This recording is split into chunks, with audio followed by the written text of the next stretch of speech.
Hello beautiful souls, எல்லாரும் எப்படி இருக்கீங்க? நான் சூப்பராக இருக்கேன். கொஞ்ச நாளாகவே வீடியோ போடவே தோண மாட்டேங்குது, என்னன்னு தெரில. பேசணும்னு நினைக்கிற விஷயங்கள்லாம் வந்து ஒரு சம்டைம்ஸ் ஸ்டார்ட் பண்ணி ஒரு 2-3 மினிட்ஸ் பேசுனதுமே வந்து ஸ்டாப் பண்ணிவிட்டு delete பண்ணிடுறேன். என்னன்னு தெரியல. Maybe I need rest. வெளியில் வந்தாலும் I don't feel like making videos. Topics ஏதோ மனசில் வருது, ஆனால் அதை ஒழுங்காக பேச முடியல, என்னன்னு தெரியல. But anyway, today I saw a comment. அப்போ அந்த கமெண்ட்டில் வந்து somebody had asked me, எப்படி இந்த attention seeking and validation seek பண்ணுற அந்த ஒரு விஷயத்தை எப்படி ஹீல் பண்ணுறது அப்படின்னு சொல்லி கேட்டிருந்தாங்க. இதெல்லாம் நம்மளோட இன்னர் சைல்டு wounds தான் ஆக்சுவலி. ஸோ இன்னர் சைல்டு தான் எல்லா இடத்துலையுமே ஹீல் பண்ணணும். ஸோ ஒரு எக்ஸாம்பிளோட சொல்கிறேன். ஏன் இந்த மாதிரி ஒரு அட்டென்ஷன் சீக்கிங் இல்லை வேலிடேஷன் சீக் பண்ணுற ஒரு விஷயம் வருது அப்படின்னா, மோஸ்ட்லி இந்த அட்டென்ஷன் சீக்கிங் எங்கேருந்து வரும் தெரியுமா?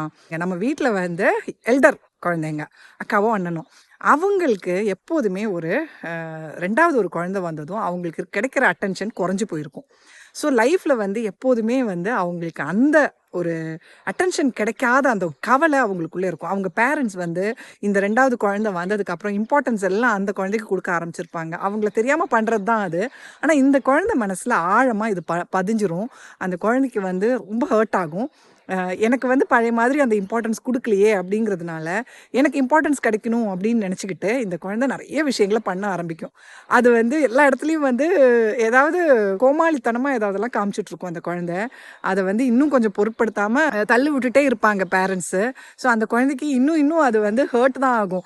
அது வந்து பல விதமாக ட்ரை பண்ணிக்கிட்டே இருக்கும். எப்படி என்னை வந்து அவங்க வந்து பார்ப்பாங்க, எனக்கு வந்து இம்பார்ட்டன்ஸ் கொடுக்கறதுக்கு நான் என்னெல்லாம் பண்ணலாம் அப்படிங்கிற மாதிரி சம்டைம்ஸ் அது வந்து நெகட்டிவாக மாற ஆரம்பிக்கும். அந்த குழந்தை வந்து வேணும்னே அடம் பிடிக்கிறது, இல்லை வீட்டில் ஏதாவது பொருளை உடைக்கிறது. ஸோ தட் அப்போ வந்து என்னை அட்டென்ஷன் கிடைக்கும் எனக்கு.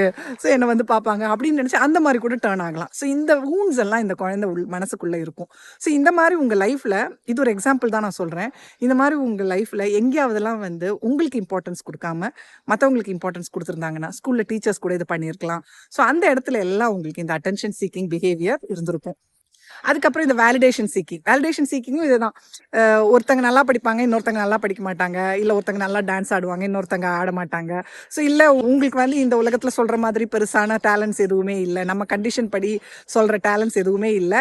ஆனால் உங்கள் வீட்டில் இருந்த பிரதர் ஆர் சிஸ்டருக்கு அந்த டேலண்ட் இருந்திருக்கும். அவங்கள எல்லாரும் நல்லதாக சொல்லியிருப்பாங்க.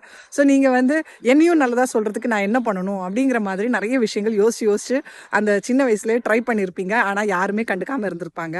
ஸோ இதெல்லாம் ஊன்ஸாக உள்ளே இருந்து இன்னமும் வந்து அந்த பேரண்ட்டுக்கிட்டேருந்து அந்த வேலிடேஷனை சீக் பண்ணிக்கிட்டே இருக்கீங்க.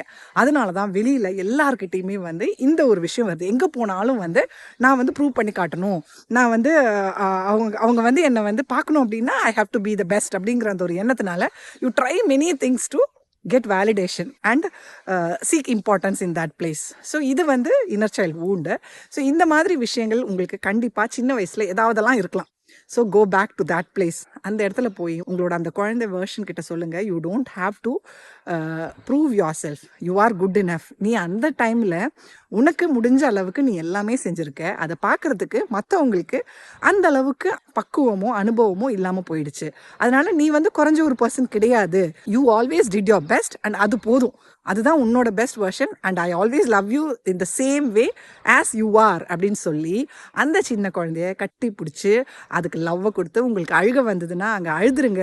அதுக்கிட்ட சொல்லுங்கள், இனிமே நான் இருக்கேன், உன்னை யாருமே குறைவாக பார்க்க மாட்டாங்க, யார்கிட்டையுமே வந்து நீ போய் உன்னை ப்ரூவ் பண்ண வேண்டிய அவசியமே கிடையாது. And I always believe you are the best version of yourself. So உனக்கு நான் இருக்கேன், எப்போனாலும் நான் இருக்கேன், நீ யார்கிட்டையுமே ப்ரூவ் பண்ண வேண்டாம் அப்படிங்கிற மாதிரி செல்ஃப் டாக் பண்ணி கொடுங்க. நீங்கள் இன்னர் சைல்டை ஹீல் பண்ணணும். அதுக்கப்புறம் கண்டினியூஸாக இந்த ஒரு விஷயம் வரும்போதெல்லாம் நீங்கள் வந்து செல்ஃப் டாக் பண்ணணும். அப்படி தாங்க உங்கள் இன்னர் சைல்டு wounds எல்லாமே ஹீல் ஆகும். ஏன்னா எனக்கும் நிறைய இருந்துச்சு. நான் வந்து ரொம்ப எஃபர்ட் போட்டு தான் ஒன்றா ஹீல் பண்ணி கொஞ்சம் கொஞ்சமாக அதை தூக்கி போட்டேன். ஸோ அதே மாதிரி if you are still struggling, அந்த உள்ள பழைய ஒரு wound இருக்குது. அந்த wound என்னங்கிறத நீங்கள் போய் கண்டுபிடிங்க. உட்காந்து யோசிச்சிங்கன்னா கண்டிப்பாக வரும். உங்கள் லைஃப்பில் என்னென்ன நடந்தது, எங்கேருந்து இது வந்தது அப்படிங்கிறது வரும். 7 சக்கரா மெடிடேஷன் பண்ணிக்கிட்டே இருங்க. ஸோ தட் உங்கள் ஒவ்வொரு சக்கராலையும் இருக்கிற பிரச்சனைகள்லாம் வந்து வெளியில் வர ஆரம்பிக்கும். இப்போ வந்து உங்களுக்கு இன்ட்யூஷனில் எந்த எந்த வலிகள், என்ன பிரச்சனைகள் அப்படிங்கிறதெல்லாம் உங்களுக்கு தெரிய ஆரம்பிக்கும். ஸோ அங்கேருந்து உங்களுக்கே ஞாபகம் இல்லாத உங்களுக்குள்ளே மறைஞ்சிருக்கிற ஒவ்வொரு இன்சிடெண்ட்டும் வெளியில் வரலாம். ஸோ அதை வச்சு நீங்கள் ஹீல் பண்ணுங்கள். இதை வந்து நான் இன்னர் சைல்டு ஹீலிங்லேயே நான் பல வாட்டி சொல்லியிருக்கேன். பட் இதில் வந்து நான் ஸ்பெசிஃபிக்காக ஒரு எக்ஸாம்பிள் கொடுத்து உங்களுக்கு சொல்லியிருக்கேன். ஸோ தட் இன்னும் கிளியராக புரிஞ்சிருக்கும்னு நினைக்கிறேன். இப்படி தான் நீங்கள் வந்து உங்கள் இன்னர் சைல்டு வூண்ட்ஸ் எல்லாத்தையுமே ஹீல் பண்ணணும். ஓகே டியர்ஸ், டேக் கேர், பாய்.